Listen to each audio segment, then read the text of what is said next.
सभी दोस्तों का आज के अपने इस नए वीडियो में हार्दिक स्वागत करता हूं। जी हाँ दोस्तों, ये पूरी जो दुनिया है एक महासमुंदर है और इस महासमुंदर को वही पार कर सकता है जो एक अच्छा तैराक हो। परंतु दोस्तों, कोई भी एक अच्छा तैराक, एक बढ़िया तैराक एक सीमा तक तैर सकता है। कोई नदी नहीं है, मैं समुंदर की बात कर रहा हूँ, महासमुद्र की बात कर रहा हूँ। ये दुनिया महासमुद्र की तरह है। तो कोई तैराक भी, अच्छा तैराक भी अगर है तो एक सीमा तक तैर कर पार कर सकता है या एक सीमा को छू सकता है। परंतु इस पूरे महासमुद्र को पार करने के लिए एक जहाज की जरूरत पड़ेगी और वो जो जहाज है दोस्तों, उसका नाम हम शिक्षा के रूप में जान सकते हैं, एजुकेशन के रूप में जान सकते हैं। जी हाँ, शिक्षा ही एक ऐसा जहाज है जो इस महासमुंदर में आपको सकुशल उस पार पहुंचा सकता है। आपके जीवन की जो ये नैया है उसे पार लगाने वाला ये शिक्षा रूपी साधन ही है। तो चलिए दोस्तों, शिक्षा ग्रहण करने के बाद जब आप व्यवसाय में आते हैं, जरूरी नहीं है, कई वीडियो में मैं आप सबों को बता चुका हूं कि शिक्षा ग्रहण के बाद, एक अच्छी शिक्षा ग्रहण के बाद जरूरी नहीं कि आप नौकरी को ही प्राप्त हो। आप बेहतर किसान बन सकते हैं, बेहतर बिजनेसमैन बन सकते हैं, सेना में जा सकते हैं, या बहुत सारे ऑप्शन हैं शिक्षा प्राप्त करने के बाद। जी हाँ, क्योंकि आप जिस लाइन में जाना चाहें, जिस रो में घुसना चाहें, वहां बेहतर शिक्षा आपके बहुत काम आएगी। तो मान लीजिए दोस्तों कि आप बेहतर शिक्षा पाने के बाद अगर कोई बिजनेस करते हैं तो आप अपने घर में आए हुए मेहमानों के साथ कैसा सलूक करना पसंद करेंगे। जैसे कि बहुत से जगहों में मेहमानों के साथ बदसलूकी की जाती है, परंतु किस तरह के मेहमानों के साथ किस तरह के लोग बदसलूकी करते हैं, चलिए आज हम उस पर आप सबों से चर्चा करना चाहेंगे। और आप हमारी इस बात से कितना सहमत हैं वो प्लीज कमेंट के माध्यम से जरूर बताइएगा कि क्या वाकई आपने भी कभी ऐसा देखा या सुना है या नहीं। तो चलिए दोस्तों शुरू करते हैं। मान लीजिए कि हमारे घर में कोई मेहमान आने वाला है या आया हुआ है, तो हम उसके स्वागत के लिए कुछ अच्छा करते हैं, उसके जलपान के लिए, उसके खान पान के लिए कुछ बेहतर पकाते जरूर हैं।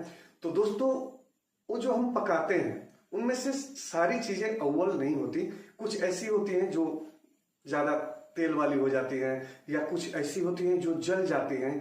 तो हम क्या करते हैं, क्या वो तेल वाली सामग्री या वो जली हुई चीज हम अपने मेहमानों को परोसते हैं? जी नहीं। हम ऐसा कर सकते हैं कि वो हम अपने घर में खाने के लिए, अपने घर वालों, अपने फैमिली के बीच उसको वितरण करने के लिए रख लेते हैं। जो चीजें थोड़ी जल गई हो, थोड़ी तेल पी गई हो, उस टाइप की चीजें, परंतु मेहमान को बिल्कुल फ्रेश और साफ सुथरा पेश करते हैं।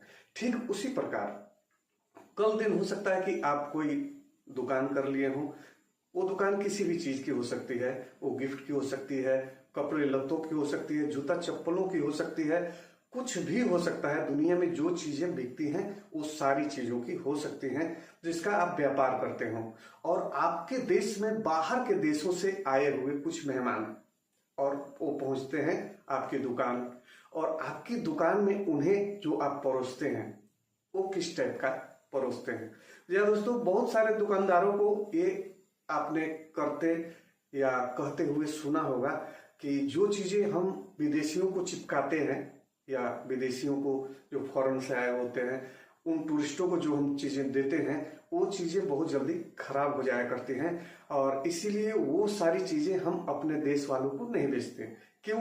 क्योंकि टूरिस्ट कुछ दिन घूम फिर कर, या अभी इस शहर में है, अगले दिन या 2-4 दिन बाद किसी और शहर में रहेंगे, फिर किसी और शहर में रहेंगे, और वो चीजें लौटाने के लिए दुकान पर नहीं आएंगे, ना ही उलाहना या ताना देने के लिए दुकान पर आएंगे। वो अपने घर को चले जाएंगे और घर में जाने के बाद जब वो चीज का रिजल्ट बेकार निकलेगा, फालतू निकलेगा, बकवास निकलेगा, तो सोचिए आपकी मेहमान नवाजी पर क्या असर पड़ेगा, क्या छाप छोड़े हैं आप अपनी मेहमान नवाजी का। जी हाँ दोस्तों, तो कभी ऐसा मौका अगर आपको मिले कि मेहमानों की मेहमान नवाजी करनी है, तो प्लीज, जैसे मैंने बताया था कि कुछ अच्छा परोसें, बेहतर परोसें, तो बिल्कुल उनको अच्छा और बेहतर परोसें, ताकि जब वो अपने घर को लौटें तो दूसरों को अपना फीडबैक दें कि अगर आप वाकई में इंडिया जा रहे हैं तो वहां जरूर जाएं और ये चीज देखिए मैंने वहां से ली थी और ये काफी बेहतर है, काफी उन्नत किस्म की है और उस दुकानदार की तारीफ करनी चाहिए। इस टाइप की तारीफें आपको मिलेंगी और थोड़ा देर ही सही, परंतु आपके इस अच्छे काम का नतीजा आपको आपकी लाइफ में जरूर किसी न किसी रूप में सामने आएगा। जरूरी नहीं कि वही मेहमान फिर से आपके पास लौट के आए, परंतु जो माउथ पब्लिसिटी होती है दोस्तों, जी हाँ, मुंह से जो इधर उधर प्रशंसा की हुई बातें होती हैं वो काफी मायने रखती हैं। शादी विवाहों में आपने देखा होगा हमारे बिहार, उत्तर प्रदेश, झारखंड में जो पंडित जी होते हैं, ठाकुर जी होते हैं, जो हजाम होते हैं, नाई जिसे हम कहते हैं, वो होते हैं, हमारे वाशरमैन होते हैं, धोबी होते हैं, ऐसे बहुत सारे हमारे समाज में जो सहयोगी हैं हमारे, जो हमारे जीवन को आसान बनाते हैं, वो एक तरह से हम सबों पर निर्भर रहते हैं और हम भी उन पर निर्भर होते हैं और उनको बढ़ चढ़कर चढ़ावा दिया जाता है। क्यों? ताकि उनसे हमारा अच्छा संबंध भी बना रहे, आगे हमारे घर में कोई काम पड़े तो वो बढ़ चढ़कर हमारी सहायता करें, मदद करें और मेहमानों के पास जब वो जाएं तो हमारा गुणगान करें। अगर उन्हें हम अच्छी चीज ना देकर, चढ़ावे में अच्छी चीज ना देकर बेकार सी चीज दे दें या थोड़ा बढ़ाकर न देकर थोड़ा कम दे दें तो वही चीजें इधर उधर फैलेंगी और समाज में आपकी, रिश्तेदारों के बीच में आपकी भद्द पिट जाएगी, आपकी बेइज्जती टाइप की हो जाएगी। तो सेम टू सेम वही बातें हैं दोस्तों। तो ये तो खैर समाज की बात है, इसे हम इस बार कम तो थोड़ा अगली बार अधिक करके मेकअप कर सकते हैं, पूरा कर सकते हैं। लेकिन एक बार आप मेहमानों, खास करके जो बाहर से हमारे देश में आते हैं, उनकी नजर में गिर जाते हैं तो सिर्फ आप ही नहीं गिरते, आपका देश गिरता है।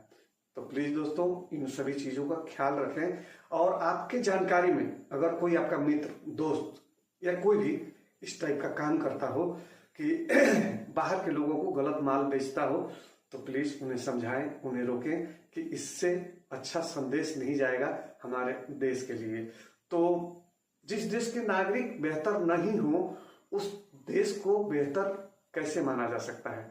तो चलिए दोस्तों, मेरे कोई भी वीडियोज अगर आप सबों को किसी भी कारण से अच्छे लगते हो तो प्लीज मेरे इस चैनल को सब्सक्राइब जरूर कर दीजिएगा। बातें अच्छी लगती हो, थोड़ी बहुत कहीं कहीं सच्ची लगती हो तो मेरे इस आज के वीडियो को भी लाइक कर दीजिएगा। और धन्यवाद मुझे सुनने के लिए और मेरे इस वीडियो में अभी तक मेरे साथ बने रहने के लिए।